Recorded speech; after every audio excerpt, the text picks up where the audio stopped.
Also, in one of the buildings we did in Chicago called Lincoln Perry, and Lincoln Perry is Step and Fetch It. And that's at 33rd in Indiana. And that's a building that consists of about 400 units, all African Americans, all seniors. Okay. And when we did this program for them in 2000, the average senior there was 75 years of age. Wow. And then their parents, that means they were born in 1925, their parents were born in 1900, their grandparents were born in 1875.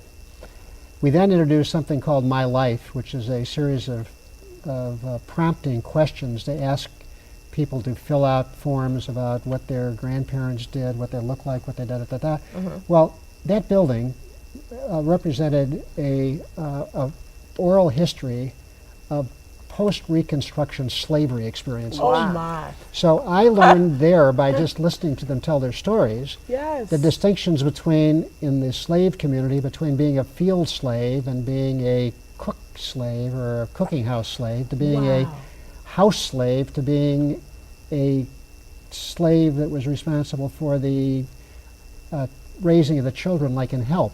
It was a Help the movie. Right, I saw that. So all of those things were just common knowledge to people. Correct. Now, if the people who would be helping seniors to write their retrospectives or their autobiography, their My Life, would now learn something about an experience that they had no knowledge of. All of those things were just common knowledge to people.